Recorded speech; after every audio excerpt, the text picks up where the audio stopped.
Me on this amazing Friday morning in California. And again, it's a pleasure to always meet with you two and just learn more about what your expertise is all about. And today's subject, we will be exploring how hiring managers are emphasizing the employee experience and companies are prioritizing the enhancement of the employee experience to improve retention and attract top talent. I just want to say thank you. I'm joined by Mindy May and Bob Britz, who have been with me for quite some time as we talk about really career coaching and empowering others to find their dream careers and through their program. And really, I'm joined by Bob Britz, who is founder, career coach. Bob Britz provides services and proven process to help people find meaningful, fulfilling, and financially rewarding employment. Mindy May, MBA, CPCC, is a longtime HR professional with over 20 plus years of experience. She has interviewed and recruited hundreds of individuals at all levels of employment and is currently a top performing coach at Career Coach Services. And my name is Kevallyn Paskos with KP Design Consulting, founder, business development, and marketing strategist with over 20 years of experience in helping businesses grow massive revenue through innovative initiatives. Welcome, you too. Thank you. Thank you So, very much. so today's topic is one that really has been evolving. Obviously, COVID kind of created its own ways of doing things in the workplace, and as we grew and kind of ebbed and flowed, we're really realizing that companies are taking actions to create a more aligned workplace that include what employees are valuing. How effective are ping pong, paid catering, cafeterias, sleeping rooms, etc.? Education, internal growth, and value increases for staff members. WFH versus hybrid versus on-site programs versus mandates. Education programs, college tuition, health insurance, this can be paid or very expensive. Retirement savings plans, example 401k, paid time off, PTO for vacations, sickness, and personal days, life and disability insurance, educational assistance or tuition reimbursement, flexible working hours, and remote working options, and wellness programs. So these are most of the key topics I know we're going to expand upon, but if you want to go ahead and take it away, Bob, would love to hear more about this as we go along, and really the emphasis on employee experience. So let's begin. Well, great. I'm going to kind of walk through the initial list again and have Mindy kind of join me on some thought process here because this is a very broad topic and employee benefits and in the way that the HR and the hiring managers are approaching this varies quite a bit. It even varies within a company.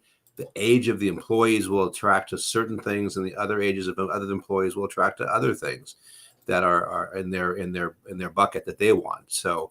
What are people valuing today? That's a broad question. It's a very, very broad question. So we'll kind of touch on that as we go through. And ping pong tables, paid cafeterias, sleeping rooms. What do you think of that, Mindy? Do you think that's a big deal? It's a tier one deal? What is that? Well, I have several different thoughts on that. I think it is, like you mentioned earlier, it's different age groups value different things as perks. So if you've got a lot of young people in your organization who maybe don't have families yet, maybe it's their first job or their second job, they're very interested in things like that because to them it's fun. It's an extension of their fun life at home that can be brought to work. They like making friends with their coworkers, and they love that. They love bonding in that way. So I think it's really valuable for people in that age group. For people that are a little bit older, that have families, they're different. Their priorities have changed.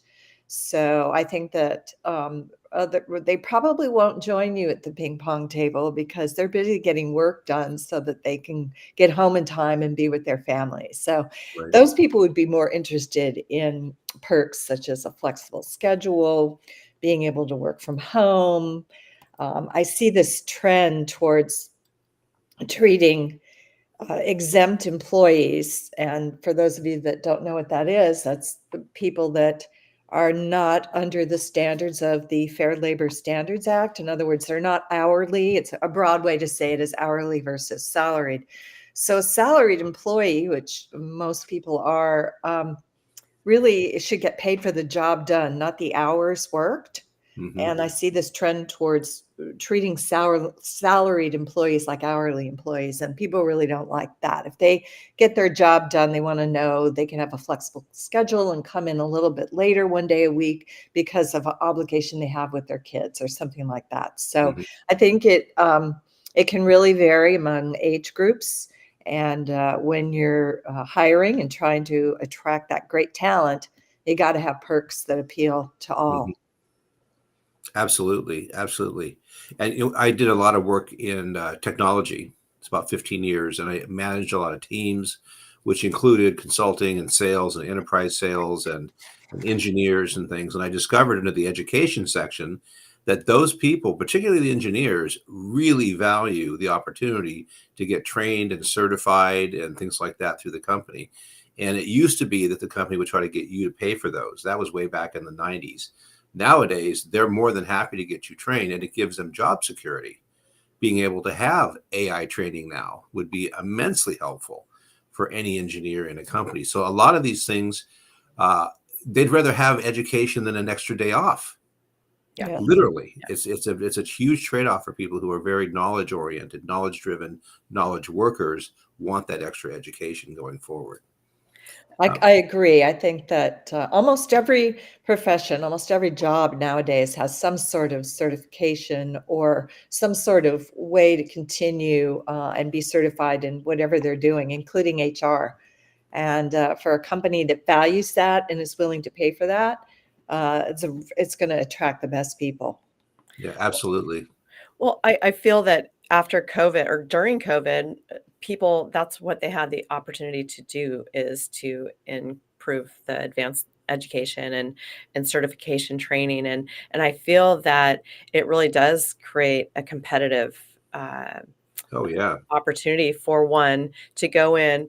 Now, if you have so many that could, you might agree, if there's so many technical credentials that might be off-putting if it's for an admin job or what have you. But maybe if it's for a technical opportunity, it's going to be something where it's Cisco certified, or maybe it's an industry certification or credential. I personally, it has benefited me greatly, and I can't expand on that more. And I do like what you said, Mindy, about the age demographics, where maybe somebody that has kids at home or needs to get and pick them up by 6 p.m. is not going to take the time out to play ping pong with their colleagues. They'd rather maybe have the connectiveness at lunch or and at a peaceful situation or somewhere else, but that's probably not going it wouldn't attract me, and it's something that I never have quite valued. I'd rather take a class or, maybe schedule a Zoom meeting or for, to jump on an educational, Right. opportunity. It's a funny topic. What perks appeal to what people? Because I've worked for companies, and as the head of HR, I was always responsible for these perks. And I would quickly get a team of people together of all the age groups to decide what they were going to be and what was going to be important. The CEO would traditionally want a big company party or even a weekend away. And it's funny because so as people's needs change and as they have families, really the last thing they want to have to do is get a babysitter and go to a company party. And go back to work. Right. And I mean, I'm sorry to say it's a nice gesture, but truth be told, that gets, especially for people who have little kids and need to get a sitter, that can be more time consuming and more effort and even expense than they really want to give. So the pandemic really helped with this because it got Mhm. people used to hybrid situations and working from home and flexible schedules and all that kind of stuff that just really makes the workplace more doable for everybody. Well, Absolutely. And it's a nice balance, and like you just said about coming back to work for a party, that is the last thing that I want to do, and usually your place of employment is far away, Right. and it's just I feel too and not being able to go, that could be off-putting, that could be kind of ostracizing in nature, and that's not what you want either, and you want to be able to join in, and it shouldn't be on your off time to go back to an office that you were just at that day. Right. Exactly. But the young people love it. You know, they get to come back and they get to have a party on the company's dime with their coworkers and their friends. Yeah, You You know, know? because there's something to that.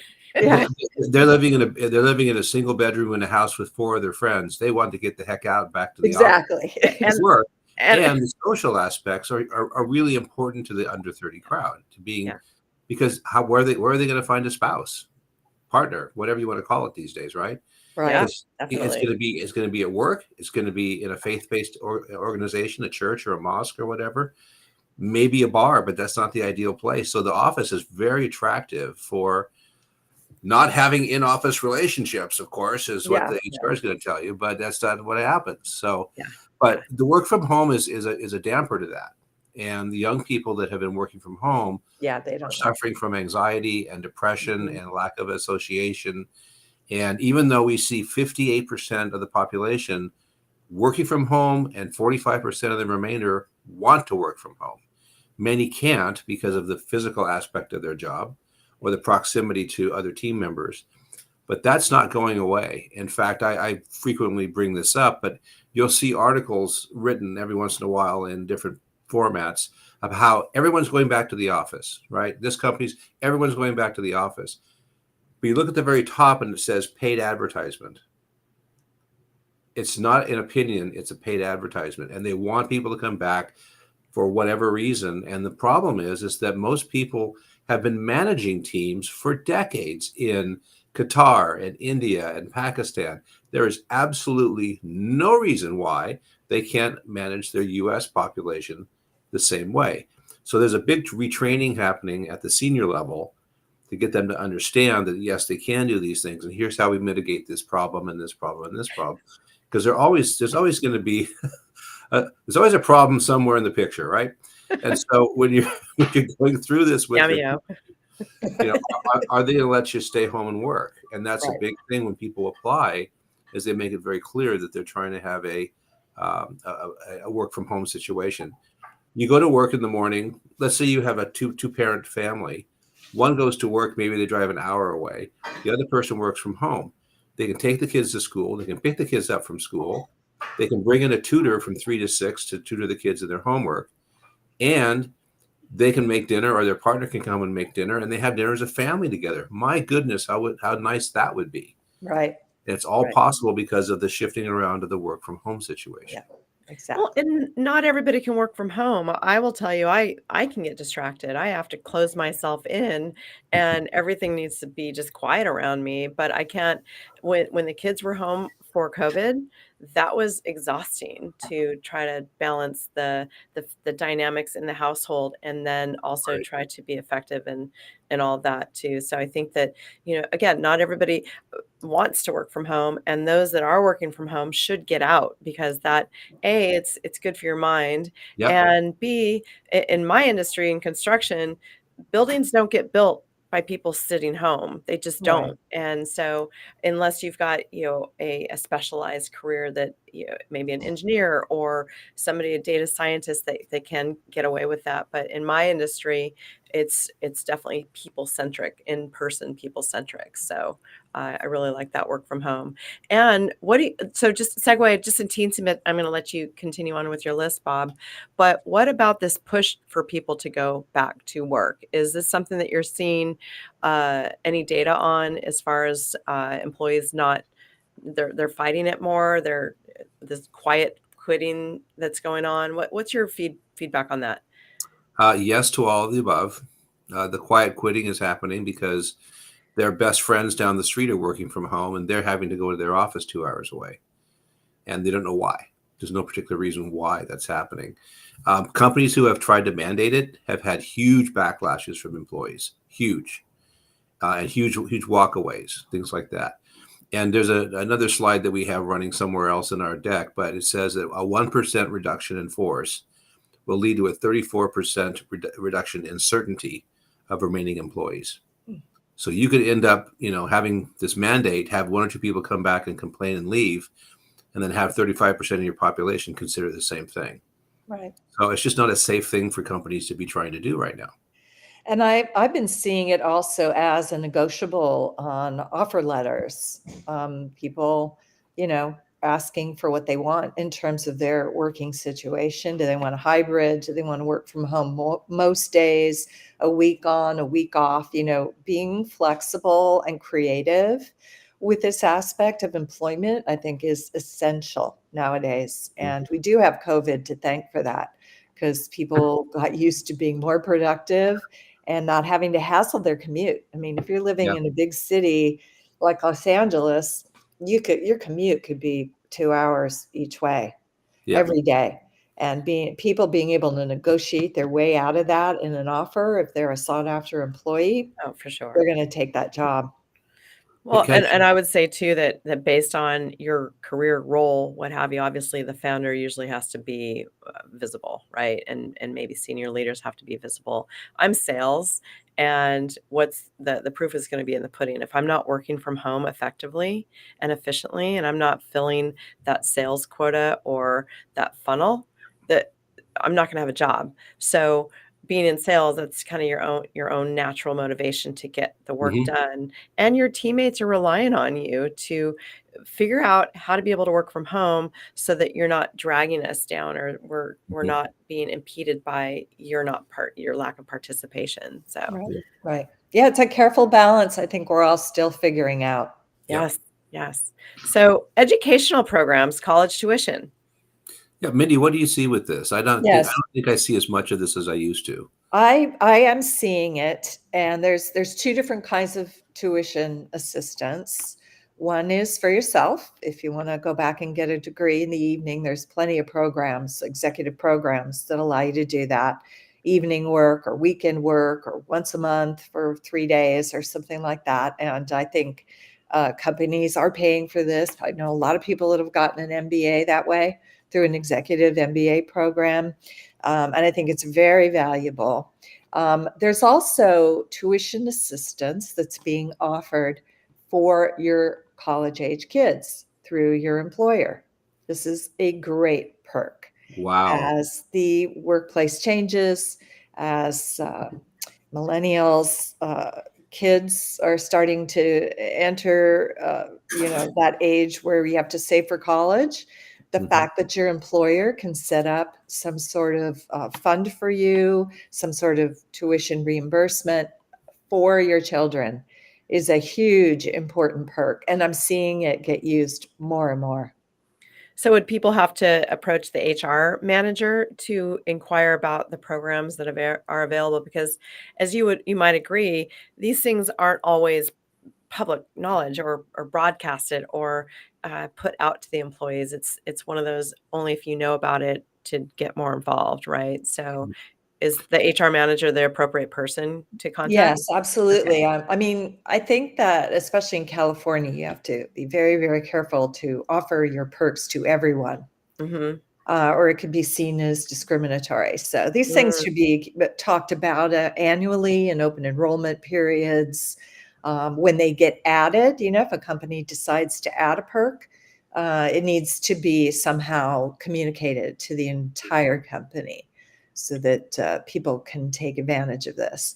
And I think it's a great one. It's important, and people are using it. People are staying in jobs because of it.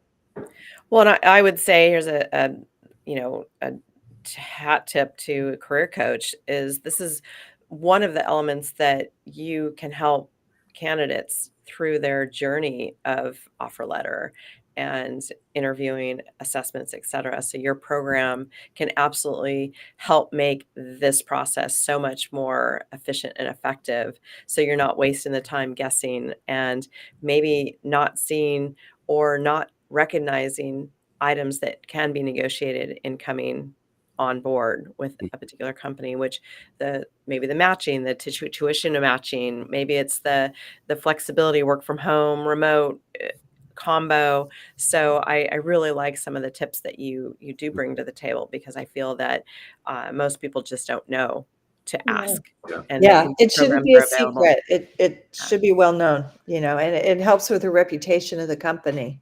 Another one is that a lot of people like is gym memberships, some sort of Mhm. fitness program that paid for by the company. Mhm. If you're working in an office building somewhere and there happens to be a gym down the street, they will always offer a group deal to a Mhm. company if they want to offer it to their employees at a discount. And that it also indicates that the company is concerned with your wellness and your welfare. And people see each other from the office at the gym. It's a great perk that a lot of people use, not just the younger people, but Yeah. Yeah, everybody. it's Mhm. it's a broader reach for sure, because as we get into our 40s and 50s and 60s, if you're gonna work the schedule they want you to work, you better be in decent shape to be able to do it. Yeah. Exactly. So, Exactly. but Kevin, you brought a perfect segue into the offer letter, which is kind of the next segment of issues, which are what are the benefits that are expected in an offer letter, or expected from a company. And I'm going to play this a little bit two different ways, because every benefit, there's a detriment almost. And when you start talking about college tuition, the benefit is your kid gets college tuition. The detriment is you got a golden handcuff on you that you're not going to leave, which is a benefit to the company because you're not going to leave. So it actually works its way out pretty nicely, because the average transition time is about 2.8 years. And that plays into these benefits as well. So health insurance, everybody needs health insurance. If you're 25 years old, it's $300 a year. If you're 55 years old, it's $1,500 a year. So it's a huge difference in cost in the offer letter. So, and companies will either pay a portion of it, a percentage of it, somebody, and you pay for the rest of the family, but they have to have a rule set up that applies to everybody. So it's fair.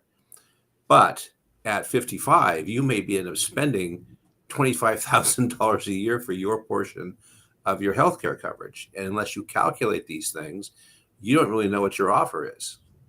And so we look at that. We look at the 401k plans. The question with 401k plans is, what's the percentage of match the company is going to bring to the table for you? So if you're putting in 6% and they're going to put in 4%, well, that's great. That's 10% of your income going away, and only 6% was yours.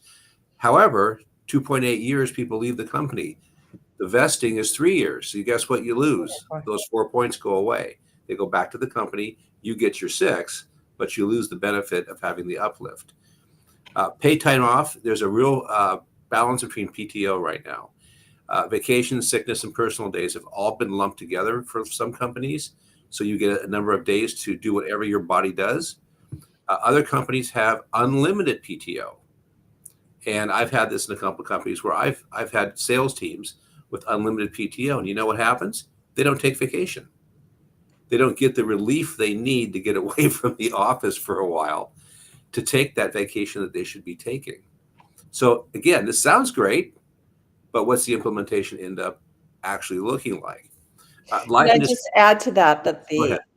one of the great things about the unlimited PTO, and I am seeing a lot of this, is if you don't have to, and this is for the company, if you don't have to earn your PTO, if it's just there for you anytime, then it doesn't need to be paid out to you if you leave. Yes. So it saves the company money by having a more open policy like that. So Yeah. I am seeing a trend towards that. Yeah. And if you're making $200 a day and you've got 14 days of PTO, that's about $3,000 they'd have to be writing a check for Right. on the way out the door. So yeah, so again, who's really benefiting by this? Maybe the Yeah. company, maybe. Company. I'm going to go with company. Yeah, So company.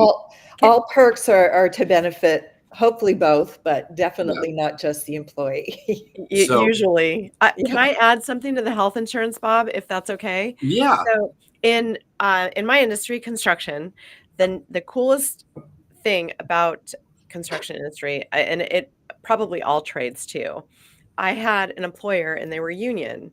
I had a couple employers, they were union, and my insurance was covered 100%. Yep.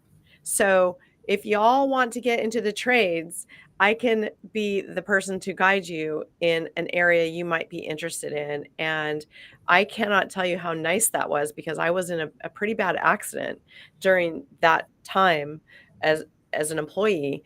And I didn't, you don't sometimes know how your insurances work until you get the paperwork in the mail. And I think even on a good day, we don't know how insurances work, but let alone Sure. how much your employees or your employers can cover your said expenses. And it was just so nice to see the bill.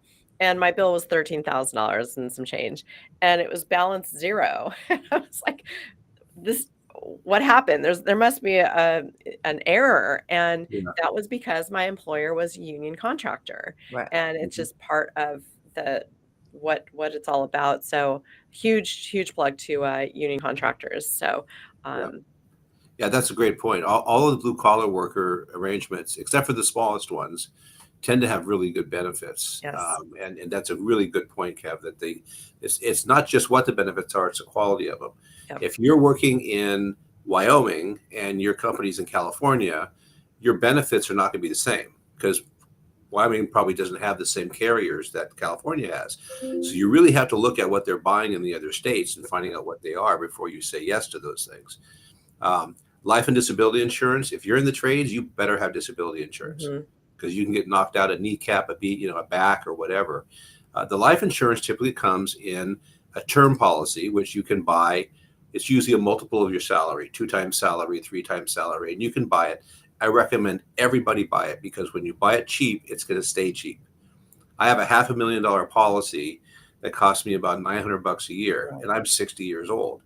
That is a friggin' deal. Yeah. And it's going to go until I'm 69, and then it's going to die, unfortunately. But the point is that I've always had that protection for very little money. It's like investing in your own stock market. So those are really important things. The flexible working hours, I think we've talked a lot about that. Part of that is avoiding the commute, right? So here's an example. I had a person I was working with this week. They were making $100,000 a year. They were commuting an hour and a half to their office, and they had 2 children in daycare. Well, the kids in daycare were $30,000 a year. It's gone up. The commute cost was about $24,000 a year. So now we're at $55,000. The taxes on $100,000 is about $25,000.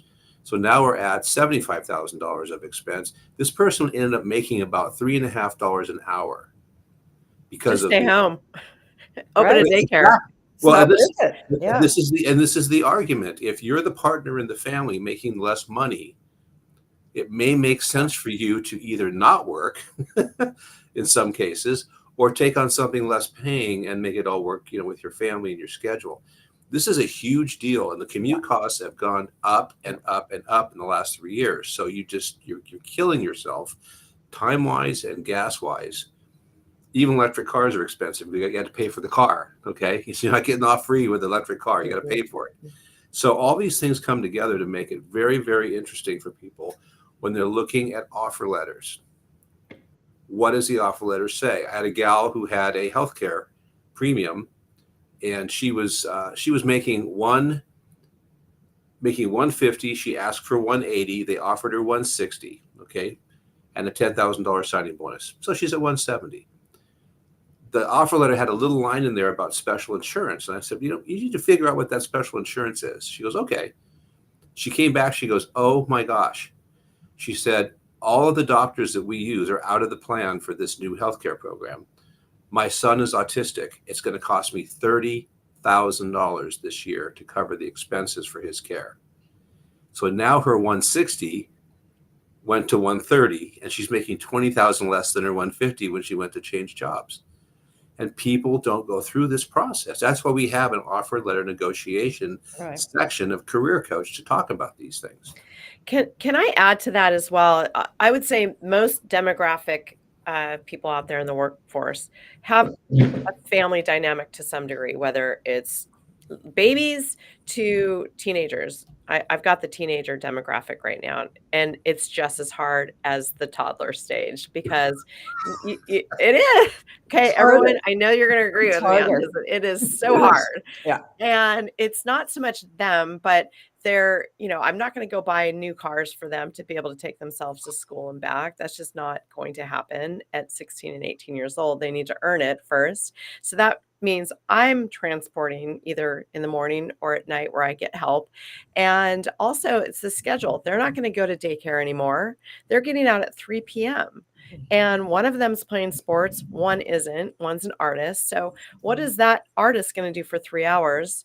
And there's no way that I'm going to allow her to sit idle somewhere to get in trouble. Or so there's still dynamics that create these needs. And I know career Mhm. coach can help parents, whatever age your family and whatever your family dynamic looks like, special needs, young, teens, middle school. Then you've got the wacky schedules of, I think this Fridays or Monday is another holiday because it's a teacher out day. Right. And sometimes these daycares, they charge you per month. So it's not per diem per se.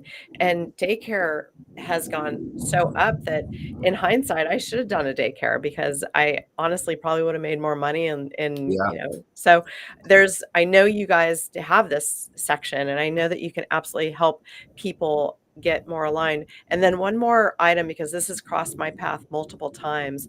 When people are reviewing the offer letter and it's a go, oh, well, your insurance doesn't start for another 30 days of probation. Hmm. That has driven me nuts. And I finally asserted myself a couple times. I said, I'm joining you when my insurance is in place because I'm not going to have that lapse of coverage for 30 days because of your probation period.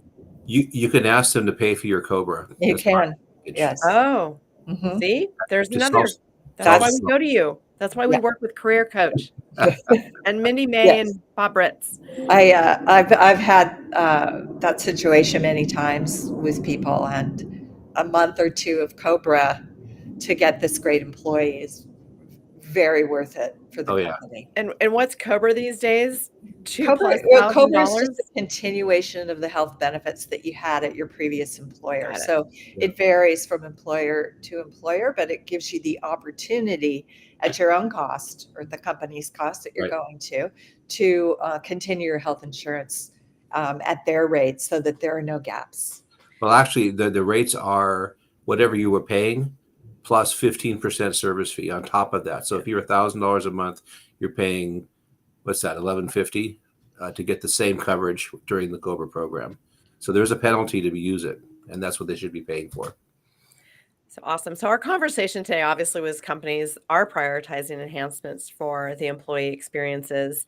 And it is something that we're seeing that trend. And I'm sure you've seen it internally as well, that companies, they need us just as much as we might need them. So when you're going and you're working with Career Coach or trying to take a stab at it yourself independently, it really is important that you understand what benefits and perks are and can be used in your offer letter and really to do the math. And it's really something once you peel back the onion, you can really see what maybe even Bob talked about earlier. 160 went to 130 because of the special insurances, et cetera.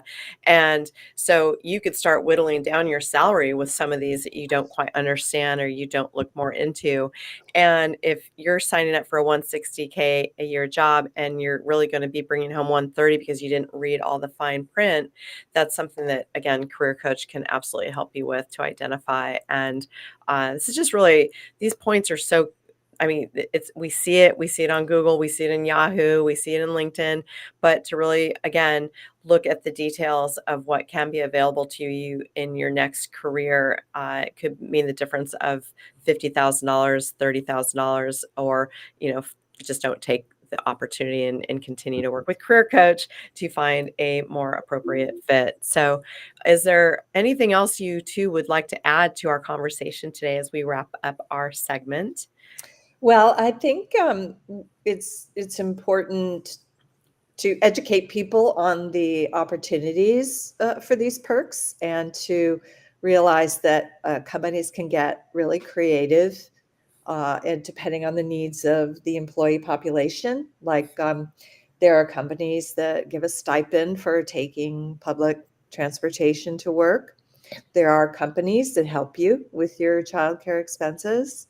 There are companies that have flexible spending accounts Mhm. for childcare expenses where you can at least pay for that in tax-free money.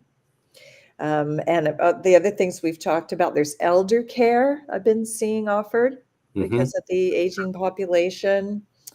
Of course, stock options. Stock options are a great perk, and they're also sort of tied to your employment. So they keep you around if you want to be able to cash out on those eventually. Meal allowances, paying for cell phones, etc. I mean, the sky's really the limit on any kind of perk a company wants to offer. So ask about it and look for it because they're there. And if a company really wants you and want to keep you, they're going to offer these things. No, that's awesome. I'm still getting 20% discount on my AT&T from a former employer Yeah, from good. from 3 years ago. So yeah, that has been handy. That So, helps. I can't speak highly enough about your program, Bob, and your coaches are just top-notch, classy, classic, class A.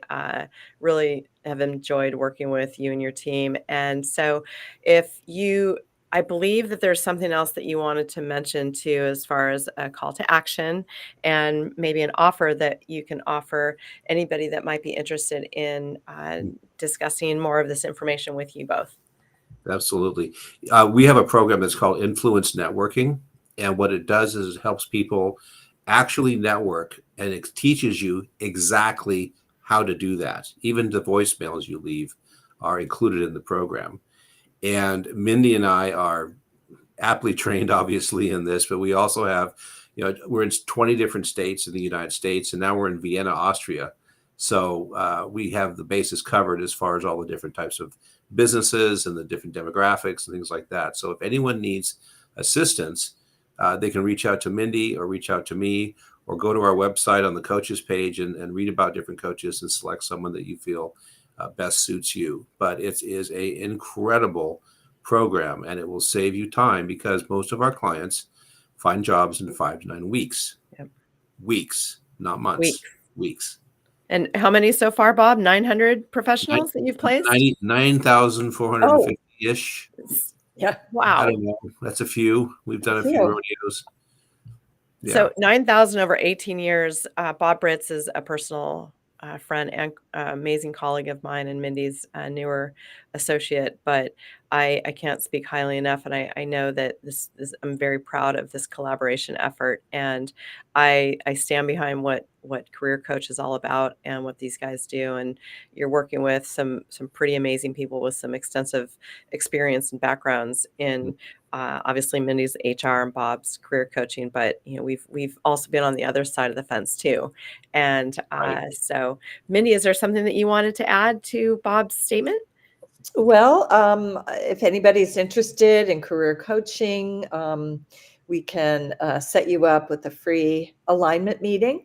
Mhm. Anyone on this podcast listening right now who's looking for a job and you've liked what you've heard and think maybe you could use coaching, please feel free to contact either myself or Bob, or like he said, any of the other coaches. If you go to the Career Coach website, you'll find all of us there with a little biography, a lot of different kinds of people. So find someone that appeals to you and get that process started. It can really, really be helpful in searching for a new job, searching for a new career. It seems like a vast array of emptiness until you get some help. Yeah, definitely. So go for it, and we'd love to hear from you. Yeah, that's very, very generous. Bob, would you mind putting in the chat or the comment section the website? Yeah. And I'm That looking would be for awesome. my. And yeah, so all three of us can be contacted. If you have a desire to learn more about the technology or construction industry, I can absolutely be available to you to guide you in that direction. And I, again, suggest anybody that's looking for career advancement or to get started or to do a move to a completely different industry, or you're not happy and you want to see how you can improve your life and your career aspirations. These guys are really who you want to work with, and I think we're coming short of time here, but just if you want to get a hold of us, we're on LinkedIn. Yeah, Mindy May, Bob Britz, Kevallyn, Paskos. You can go ahead and go to our profile picture, and underneath is a contact link that we have personalized contact information for you to also get a hold of us, or you can send us personalized DMs that we'll be sure to get back to you with great efficiency as well. And just wishing you all an amazing Friday. Have a fun weekend. I don't think we have any rain in the forecast, so whatever it is that you're going to start doing, pulling weeds, bicycling, or just enjoying the nice weather, be safe out there. And again, Bob, Mindy, it was a pleasure to co-host this event with you today. Thank you very much, Kevallyn. Take All care, right. everyone. All right. Bye-bye.